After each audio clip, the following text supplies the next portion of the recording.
to a Hope 1032 podcast.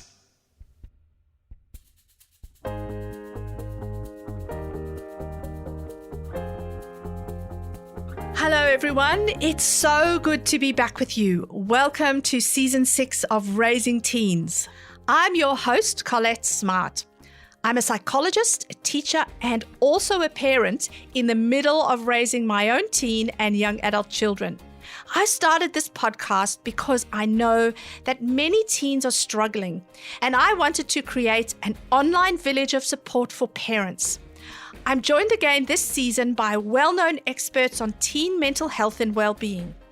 I have such hope for this generation of young people, so each episode is jam-packed with support so that you can get on with the job that you do best.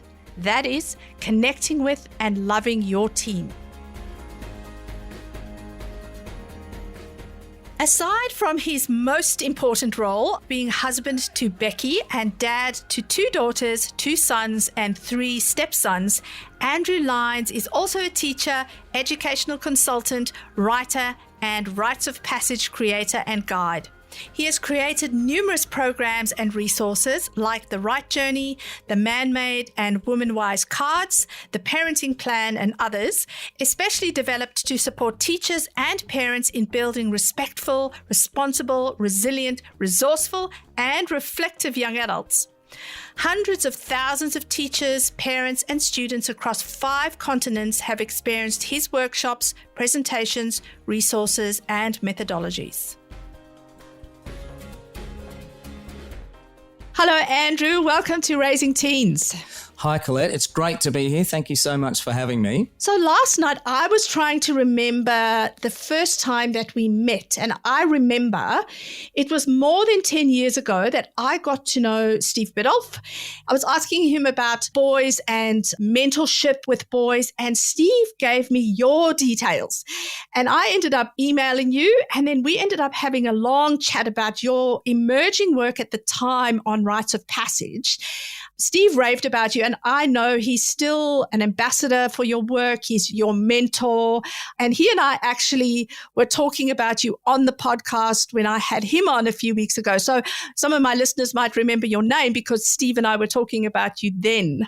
Yes, well, it was a while ago now, wasn't it? But I've been very, very fortunate to have had Steve's support over the years. And in fact, when he wrote about Right Journey in a couple of his books in Raising Boys and Manhood, I can remember sort of chatting to him way in the early days. I just had the good luck to mention what I was doing, and we caught up for breakfast in Adelaide and had a bit of a chat. And then that suddenly materialised into him sort of talking about Right Journey in a couple of his books. And I can remember nearly crying, opening up the first copy I bought and having a look and seeing the lovely things that he'd said. So, yeah, we've been really fortunate to have his support and mentorship, and he's brought so much to the Right Journey. But really it was reading Manhood, the first incarnation of Manhood back when I was in my mid-20s, that really pretty much sowed the seed for the fact that something was needing to be done for our boys, and that schools was a place that we could possibly roll something out and help our boys turn into good young men.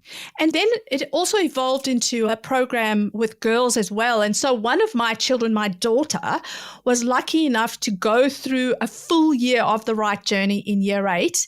And as a parent, I just remember how fantastic it was. I'd already known about your work and attended some of your seminars and done some work with you. But for the first time, I was a parent, and I was there at some of the starts and ends of her journey and the whole process. It was just magnificent. And in your work and your programs for schools and your focus on Rites of Passage, can you explain to our listeners why you believe Rites of Passage are so important for the teen years?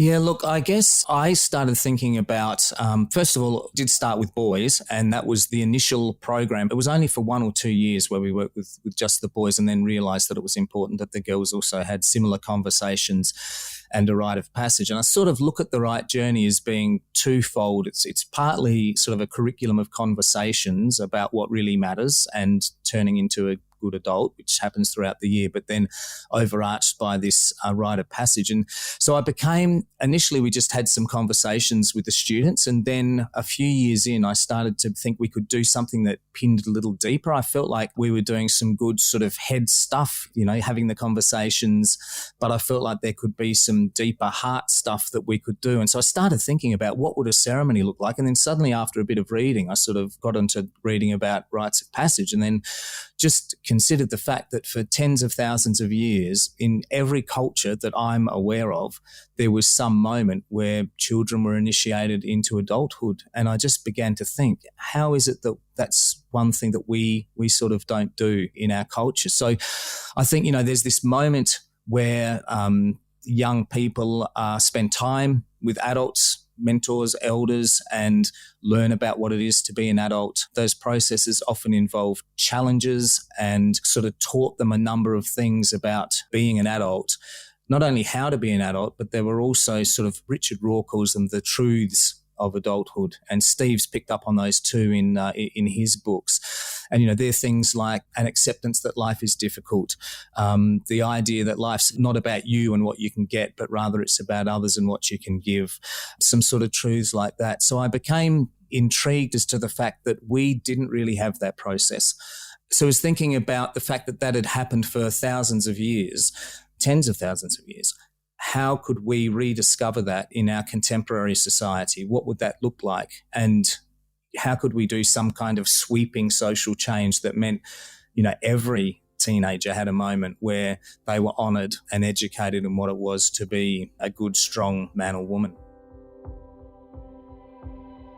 Rites of passage into adulthood aren't new. They're something I think we've lost. They often happened during key life transition stages, like from childhood to adulthood. But children are not going to come and ask you, "Oh, please, Mum, teach me how to be an adult." Children learn what not to talk about by what we are silent on. As adults, I think it's up to us to initiate the conversations or activities or lessons. We need to go to our children first. Sometimes when we try to make a suggestion or talk to our teen about something new, they will cut us off with words like awkward or that's weird, Dad, or I don't need to know this. Because remember, their brain is developing. It can be difficult for our teens to recognize skills they need for the future.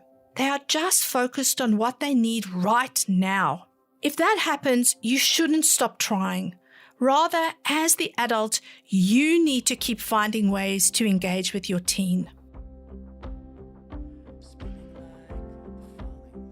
One of my favourite quotes is by Richard Rohr again, and it says something along the lines of, it seems that only the recent West has decided it unnecessary to initiate, he's talking about men, so young men.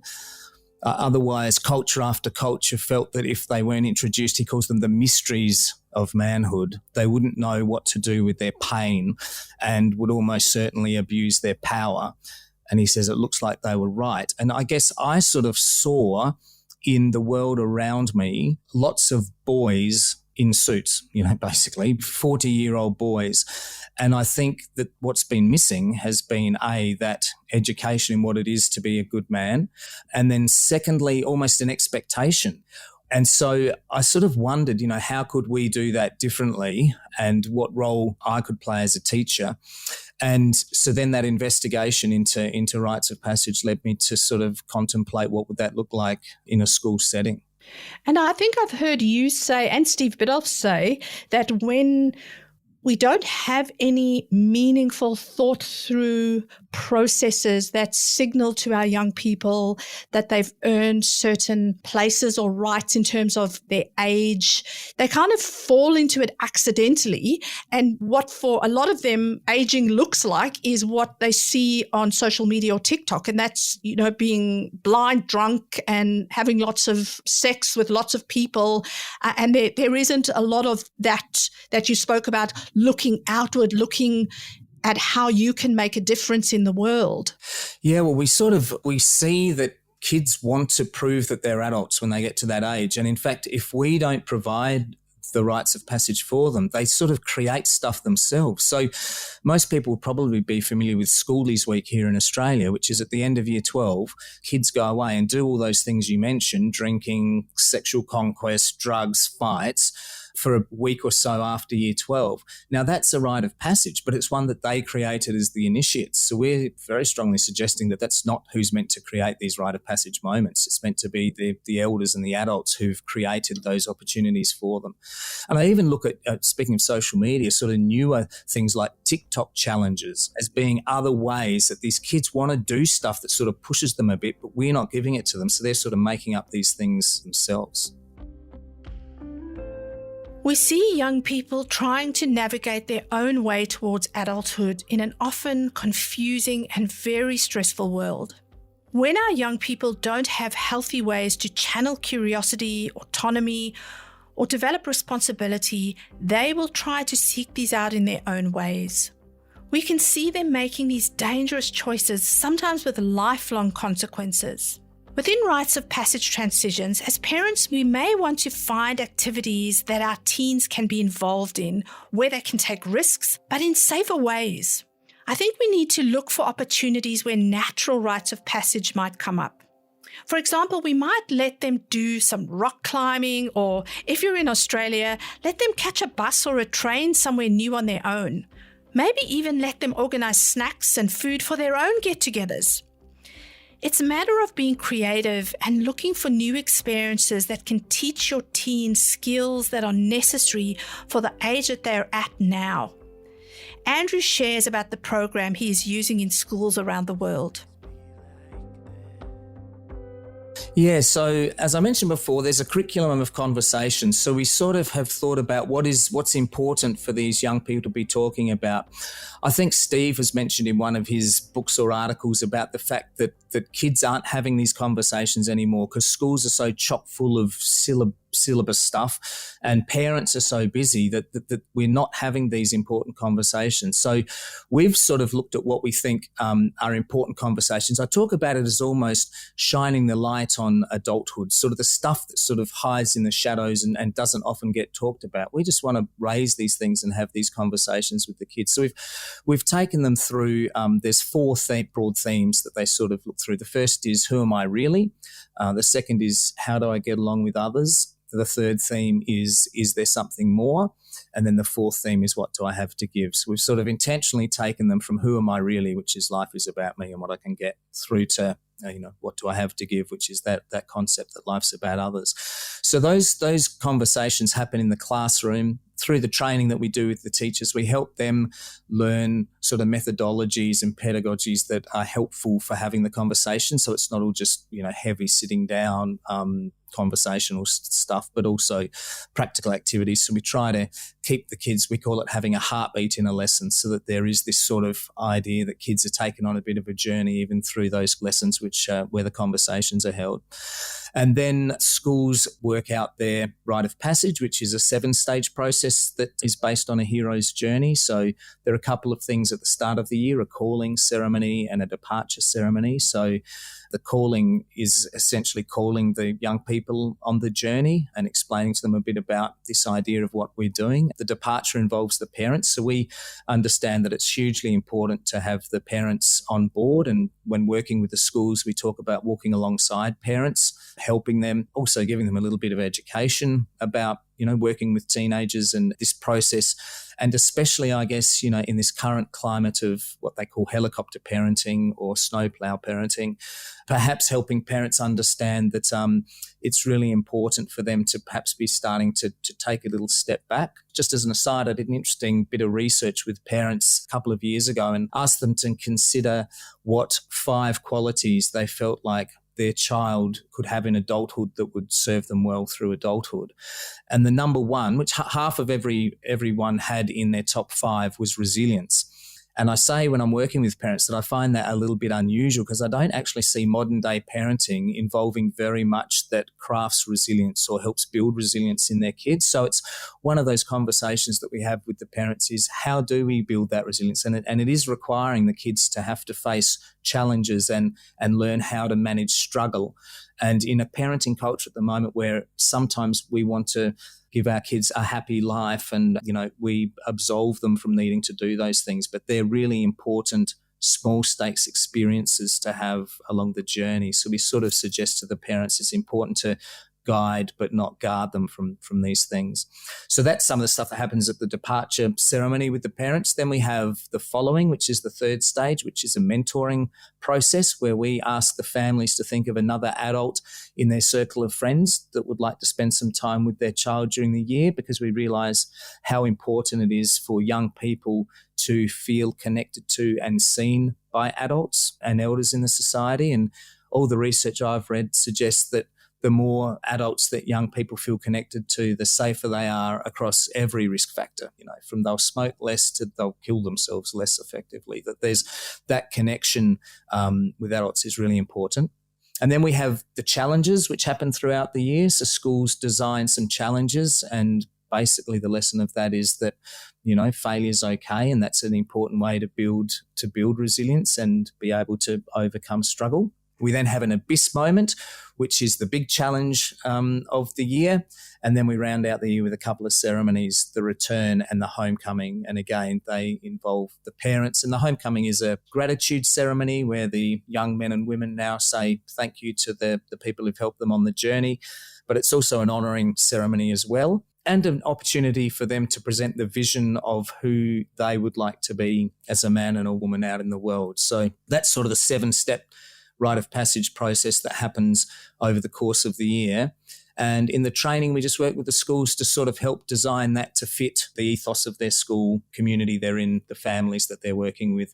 So that's sort of been, I think, one of the bonuses of having worked with a whole lot of different schools, both in government schools and in the private sector, has been realising that it's really important to not have a really tight set process, but rather to work with them to design something that fits their place. Yeah, I follow you a lot on social media, and I've seen some of the things that schools are doing that really fit for them.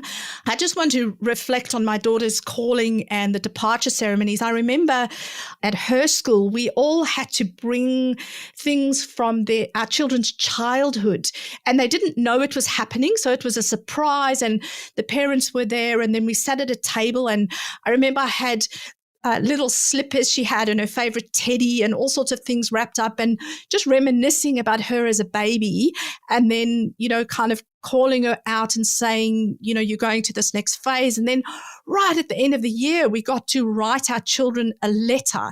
My husband and I both wrote her a letter, and we sat at the big end of year dinner ceremony anyway at that time, and we spent some time reading her our letters, and the gratitude ceremony happened, and it was just a magnificent time for us as parents to have these really set periods where it's just such beautiful memories, but they were part of her school life. And then throughout the year, her school set aside one day a week where they sat with a teacher who they became really close with in small groups, who they could really explore some of those what you call heart matters.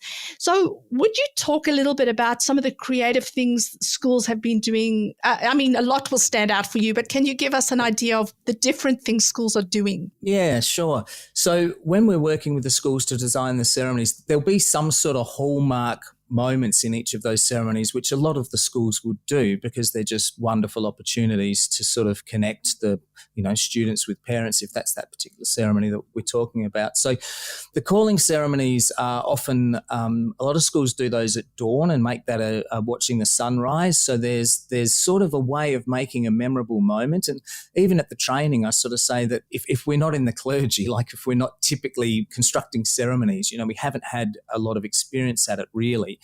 So I do enjoy working with the schools and saying to them, how can we make this an impactful moment for the parents and the students with that departure ceremony?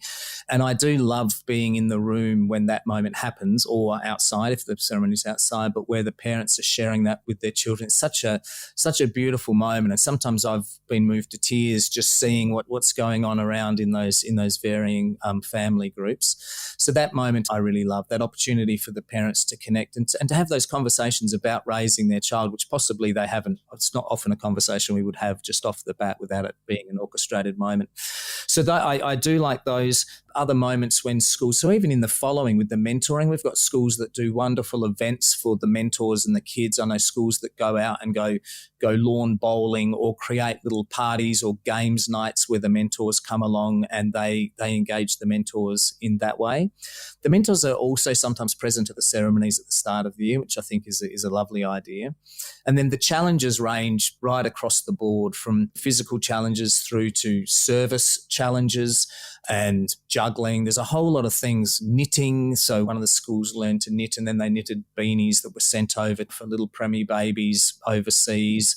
So a lot of that, starting to think about life is about others, happens through the challenges. And some schools use various ways of nominating or counting for the challenges. So there might be passport systems where they have stamps put in passports, or some schools have used leather bands which get stamped, or T-shirts that get transfers on them, or various ways to sort of keep track of the challenges. So I love seeing all of that. And then for the Abyss, some schools will do a solo experience where they have sometimes a 24-hour period where the kids are just by themselves. So they've gone through a process in the lead up to that, but that's always fascinating to see how schools manage that. We've got a couple of schools that give their kids a swag for that particular night that's badged up with the school logo, and then they get to keep that swag as their memento of having been on the right journey. I think that's a lovely idea.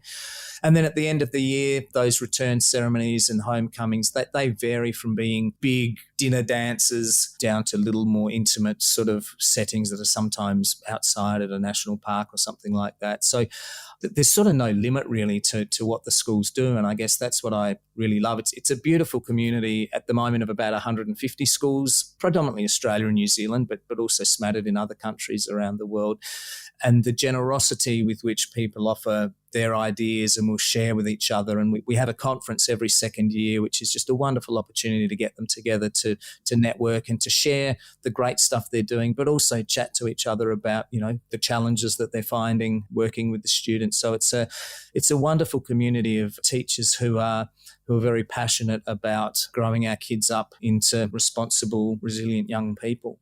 I think what I love about the program, also as a trained teacher myself, is how easily this can be adapted to each school's culture or ethos and their time frames. So I know teachers feel time poor, but the way you've designed it is so fantastic in terms of it could be incorporated into once a week pastoral care period that you have naturally happening. And sometimes schools are looking for something to do during that period, and it fits there.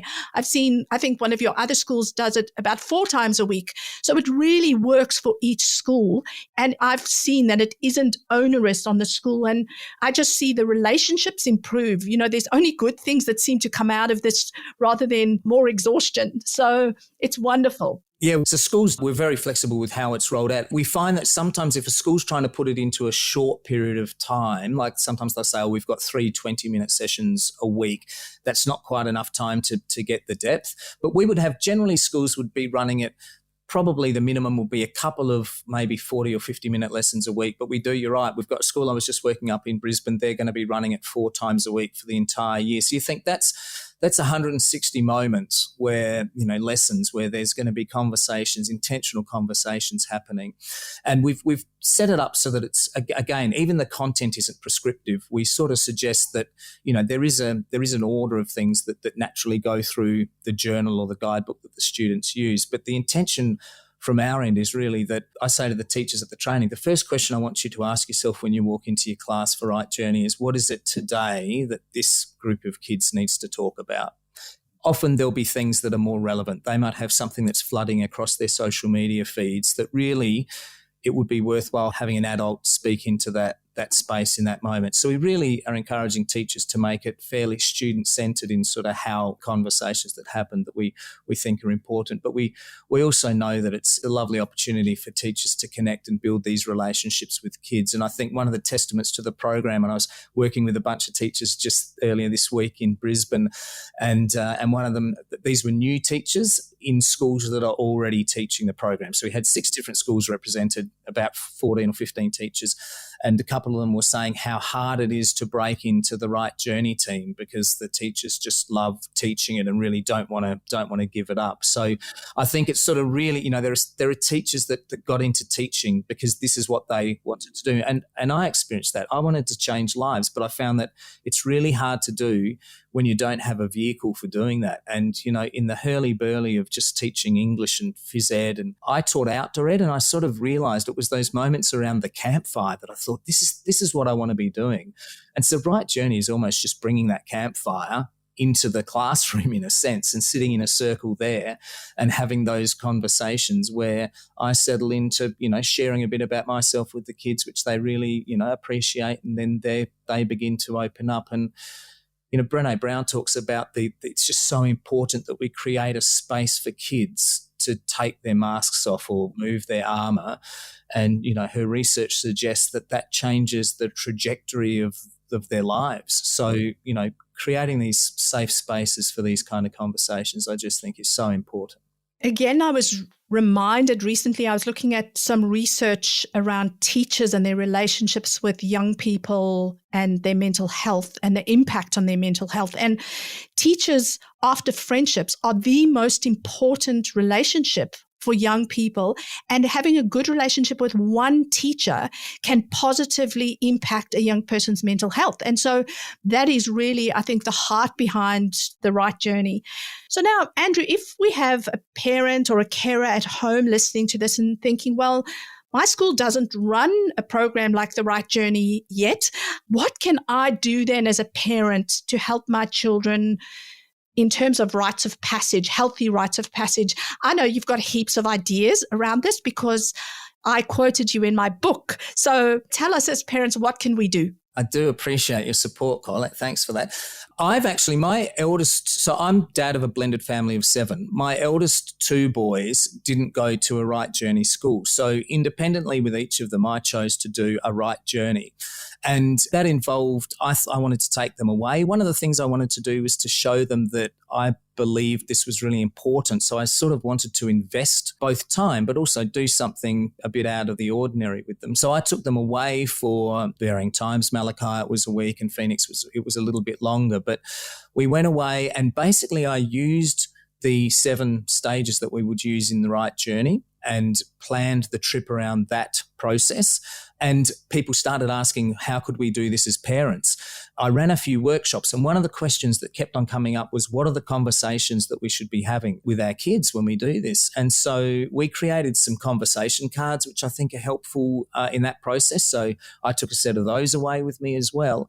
And so it's a similar process, I guess. It's just one-on-one, which is a little bit different, and I'm the dad. But that worked really well. So I think that certainly, I've been offering some coaching to parents of how to do that process, and I found it just so wonderful. And so there is that possibility. The other possibility is that there are providers who sort of run processes, weekend camps or 4-day camps around Australia, which a parent and a young person can go and attend and be more guided through that process. So that's another option. I loved the opportunity to spend that time with my kids when I ran it with them. So I think that's personally my preference of how to do it, but there are other ways of doing it. So it certainly is an opportunity, and I think parents can do that. And even if a child has gone through the Right Journey at school, I still think having a trip away and spending some time, even just at the end of that year or during that year, it's worth it as well. And kids, our kids notice when we commit to spending time with them. I think that's one of the things about, current day technologies. And I was reading something just yesterday about the fact that kids are feeling neglected because their parents are connected to these devices. And I know as parents, we're concerned about our kids on the devices. But what I'm hearing is it's the other way around as well. Kids are noticing that they're not having that connection with their parents. Yeah. And when you say it's important to connect with your kids, we've spoken about this a lot on the podcast. And I know my husband and I have had opportunities or looked for opportunities where we could do little things, whether it's a day or over a weekend. My daughter did go through the right journey, but I had opportunities where I was going overseas to work off and on during her schooling. And she was one of the brave ones in my house where she was quite happy to attend a different school while I was working with the teachers. And she attended schools in Zimbabwe and came with me. And then we made an event of it and went away to a game park a few days afterwards. And so it's really just looking for opportunities in your life as a parent. And a lot of things don't actually even have to cost money. They are just things you can do out in the bush in your local area, just connecting with your children. You also talk about little moments throughout their life. For example, like their birthday, giving them new responsibilities at a birthday to show, now you're a little bit older, you now have earned the right to do this event or this activity more. Can you expand a little bit about what you say about those as our children age? Yeah. Firstly, I'll mention that I can remember that even going shopping was a moment where I would bring one of the kids with me. We'd do the shop and then we just might go and get a, milkshake or something at the end. Just finding those, they don't have to be big ticket things. I've been fortunate enough also to do a bit of travel with work and would on occasions bring one of my children along. In fact, I can remember a funny moment at one school where Phoenix had come along. He was sitting in the front of a staff presentation I was doing to a particular school and he led an applause at the end of my talk. He started clapping and everyone else sort of followed suit. So I thought that was quite cute. Yeah, look, my work has largely been with parents of 14-year-olds. And I think in most of probably the countries that might be listening to this podcast, 18 years old is the legal adulthood. So we give all of our young people every legal freedom at the age of 18. Now, what I became concerned with was the fact if I'm talking to parents of 14-year-olds, they've only got 4 years to basically cram in all of the, tasks that are important for adulthood. So I started thinking, if we thought about 18 being that threshold moment when we as parents should have done a very reasonable job of having created a young adult, if we went back and worked out, well, what are the qualities and what are the skills and capacities that we would like an 18-year-old to have, how do we plot that into a childhood? If you're listening to this and you have older teens in high school or you have someone about to leave school, it's never too late to jump in with support, but it will look different to when they were 14. There's no magical overnight change when someone has their 18th birthday, yet suddenly in the eyes of the government, they're a completely new person with a whole heap of new adult responsibilities around voting, driving, drinking, even having medical autonomy. So there are things that our young people are suddenly expected to navigate with no requirement of training, and it can be very overwhelming for them and for you. You can still offer support, but don't assume what they might need or might know. Ask if there's anything we can do to help them as they step into this new phase. They know how to drive now, but they don't necessarily know how to change a tire. They may be allowed to vote, but they don't know how to research candidates, perhaps. These are some of the skills we can teach them in advance, but even if we haven't, we can offer support when things come up.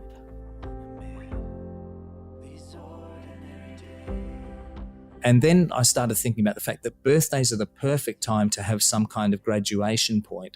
So I spent some time sort of creating what we call the parenting plan, which is just helping parents sit down and say, okay, at the age of 3, what is it fair enough that we could expect our child to do as part of that scaffold of building responsibility? So some examples that I talk about are in our family at the age of 9, the kids learn they're expected to make their school lunch. Then at 10, we give them as a gift a watch and an alarm clock, and they're expected to wake themselves up and be timely. That's their responsibility. At 11, they learn to use the washing machine and get a clothes hamper, and that's expected from 11. At 13, it's all about preparing meals, and from 13, they're expected to provide a family meal once a fortnight. So it's sort of that idea of building capacity at whatever people think is age appropriate, having an expectation that they do that. And then I think by the time our young people get to 18 and are legally adults, they'll have a great suite of skills that they can use themselves, as well as, other I guess, privileges and freedoms that we try to match with these things along the way as well. Because we talk a lot about the the blend of freedoms and responsibilities, really. And we sort of, you know, I feel sometimes that when kids turn 18, they want all the freedoms that come with that, but the responsibilities are, you know, they're less willing to go with that. So how can we sort of make those walk in a pair across their life? Yeah. And so finally then, Andrew, what is your hope for this generation of teenagers? Look, I love the word hope. My hope is that we have hopeful teenagers, hopeful young people. I think hope's so important. We've got a Year 7 program called Heroic Habits, which has 18 habits that we sort of work with the younger kids with, and hope is one of those. So I really hope that every teen can have a rite of passage. Every teen can have some adults in their lives who are willing to mentor them through, you know, that sort of tumultuous time, whether it's 13, 14, 15, that they can have some challenges through that time as well that helps build their capacity and their ability to overcome struggle and their resilience.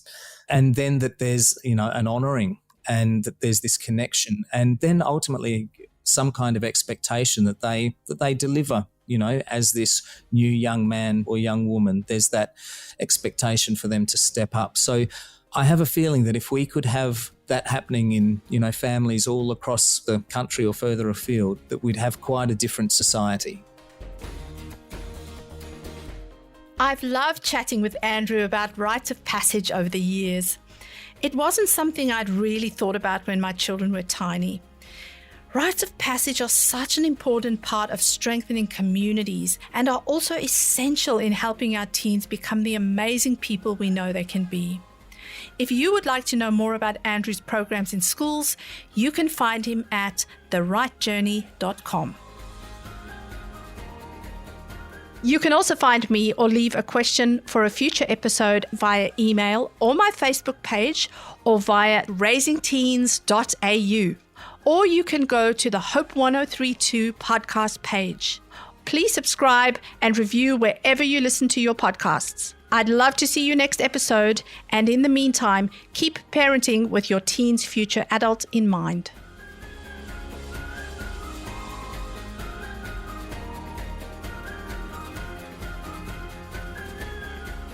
This episode was hosted by Collett Smart, edited and produced by Alec Green, imaging by Lucy Weil, and social media by Beth Rivers.